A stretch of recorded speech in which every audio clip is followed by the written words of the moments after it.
Assalamualaikum warahmatullahi wabarakatuh. Good afternoon, everyone. My name is Nuafai Salma. I'm from class 6C. So today I will present my research title, Multi-Framework Pragmatic Analysis of Instructional Discourse in Julian Treasure, How to Speak so that people want to listen. I hope this presentation is useful and leads to a good discussion. Okay, next slide. Let's start with the background. We often think language is just a way to share information, but actually, every time we speak, we are doing something, making promise, building relationships, showing authority, or making people laugh. This is called language social action, and is the main idea behind pragmatic. One of the best example of this is the TED Talk. TED Talk are special because they work in two ways at once. They are a live performance for an audience and also a video watched by millions of people online. Because of this, speakers must manage what they say, how they sound, and how they connect with the audience, all within a very short time. I choose Julian Tracer, 2013 TED Talk, How to Speak so that people want to listen. This talk has more than 100 million views, and in one of the most watched TED Talk ever. Okay, next slide.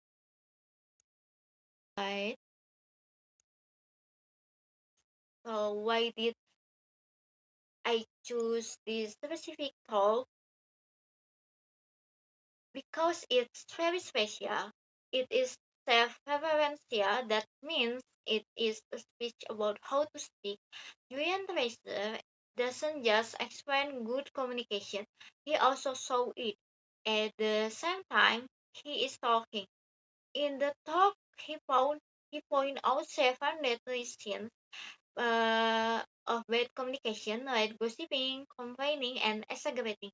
Then he gave solution through something he called hell, higher, plus practical tips. What makes this interesting for research is his method is his message. The technique he teach are the same technique he used while speaking. So we can we can study two things at once, what he say and how he say it. Even though many studies exist about TED Talk, no one has studied this talk using several pragmatic theories together. That is the gap this research fills.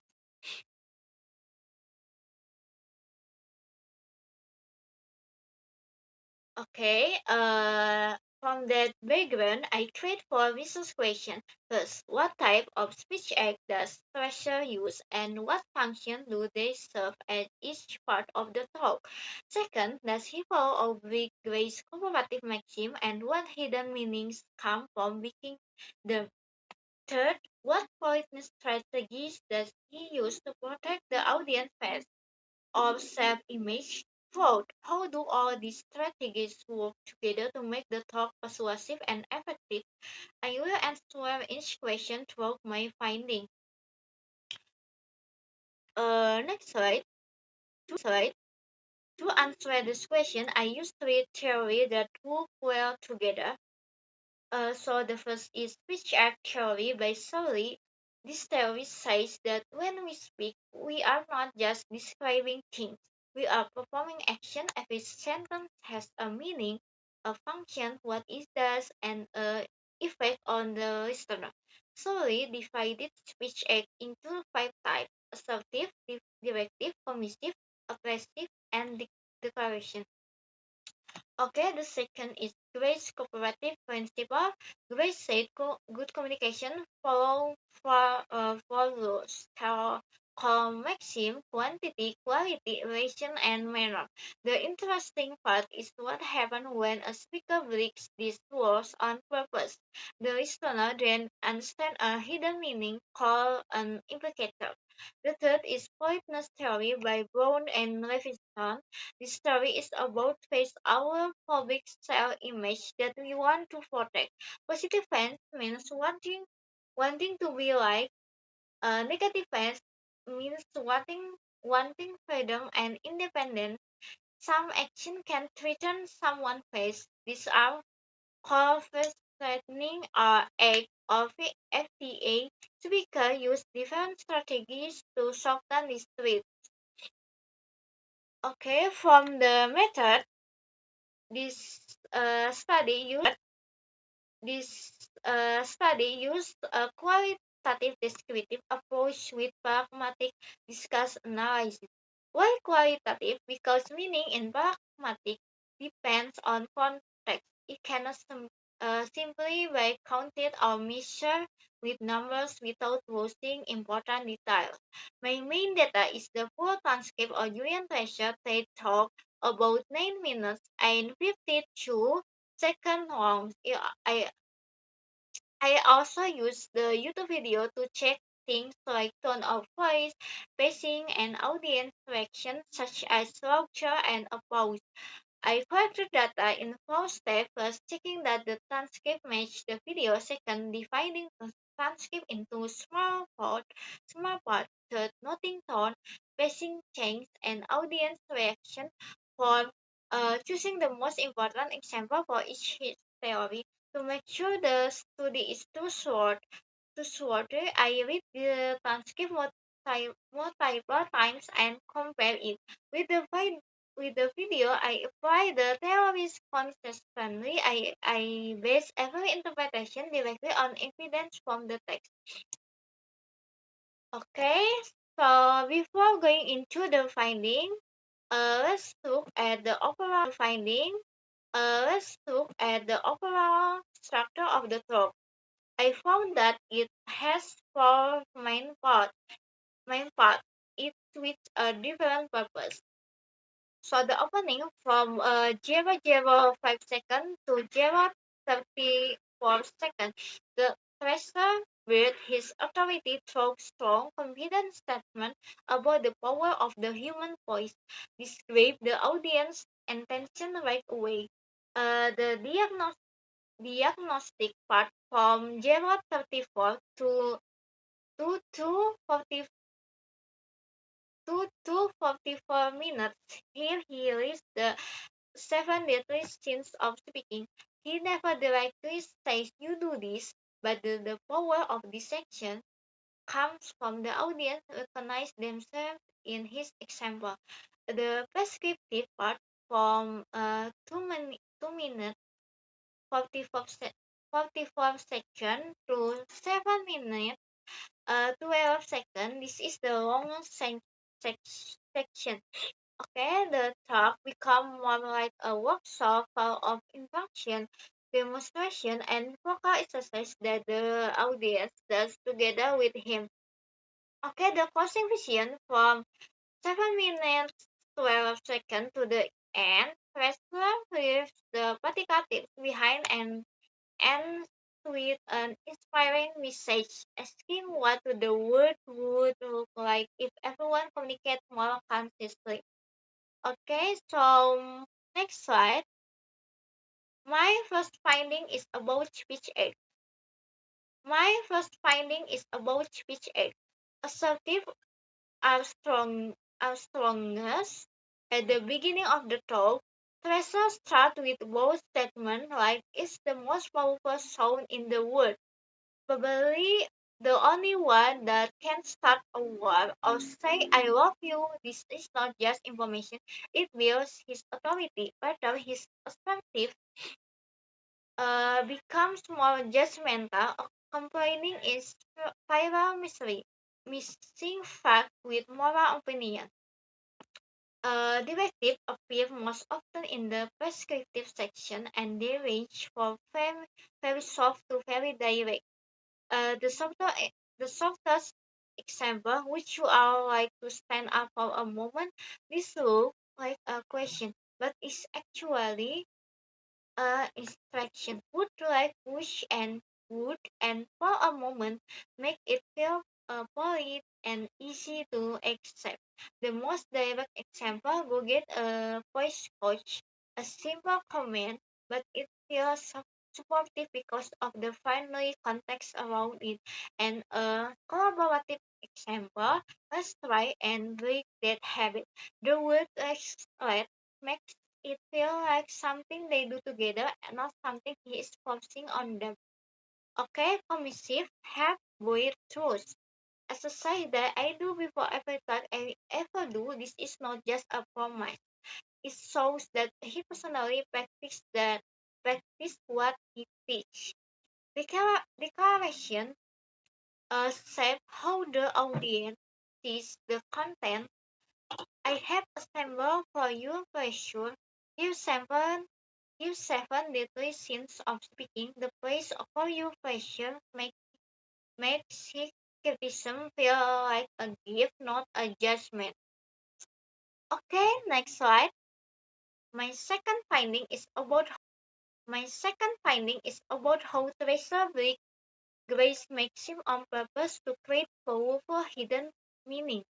The quality maxim is spoken through metaphor. When he says complaining is spiral misery, this is not literally true, but it creates a strong impression. Complaining spreads like a disease and harm people. Another example, does like campaign for the tongue about rolling the letter R. This makes a boring vocal exercise sound fun and enjoyable. The quantity maxim is broken by leaving an answer unfinished. He asks, if I see something that truly is awesome, what I do call it. Then he paused. Without answering, that silence becomes the message itself. We don't have the right words anymore for things that are truly amazing. This is more powerful than simple explaining it directly. The manner maxim is broken through a made-up word. The word shortcasting sound and as well slightly funny by breaking the rule of being clear. He actually makes a stronger point. This behavior is so annoying that it dis- disturbs its our name. The relation maxim is broken in the ending when Treasure suddenly asks what would the world be like if we were speaking powerfully to people who are listening consciously. It feels off topic at first, but this creates one of the most powerful moments in the talk. Word communication is not just personal, it affects the whole world. Okay?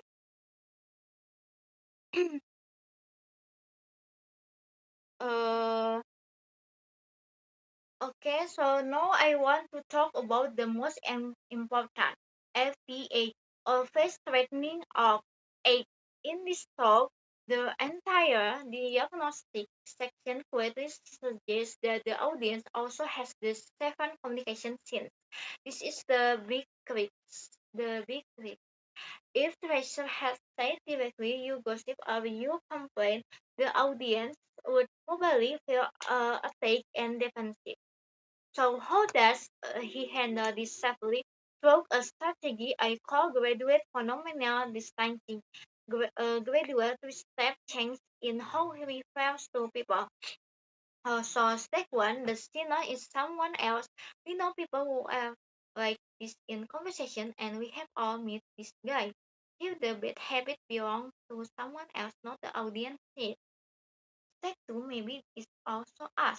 Maybe we have all been this guy. The word maybe is important now the audience start to consider that they might also do this, but they are not forced to admit it.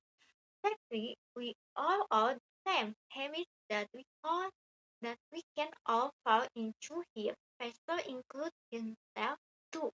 If everyone, including him, can fall into this bad habit, the the audience solely recognize themselves without feeling attacked. What could have felt like an acquisition instead becomes a safe, gentle, and even funny moment of self-awareness.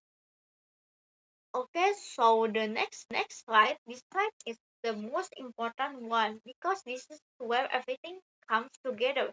All the pragmatic strategies I found do not work separately. They work together as one system, and each part matches the purpose of that section of the talk. In the opening, strong, assertive, and clear, Hannah language built authority and truth quickly. In the diagnostic section, assertive and creative metaphor work together with positive politeness, especially the three-step distancing strategy to deliver criticism without making the audience feel attacked. In the prescriptive section, the directive become more direct step by step, while softening technique like hedging help protect the audience independent. In the closing, rhetorical question and unexpected topic shifts create an inspiring message that goes beyond personal improvement. The result is a talk that feels confident but friendly, critical but supportive, and practical but inspiring. Something that could not be achieved by using just one strategy alone. Okay, so the conclusion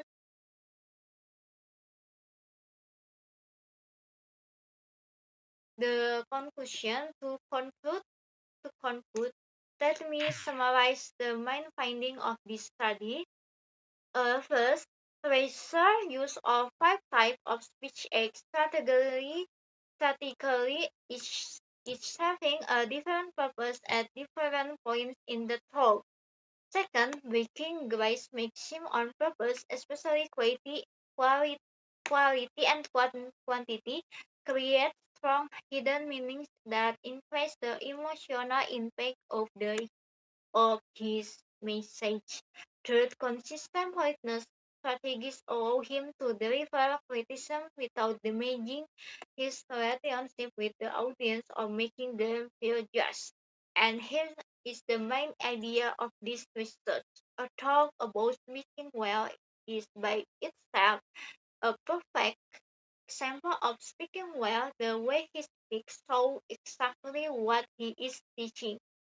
This study shows that combining several pragmatic theories together help us understand communication in a deeper way than using just one theory alone. It also shows that teaching pragmatic awareness, not just grammar or vocabulary, is very important for helping people become better communicators. So thank you very much for listening. Assalamualaikum warahmatullahi wabarakatuh. Bye bye.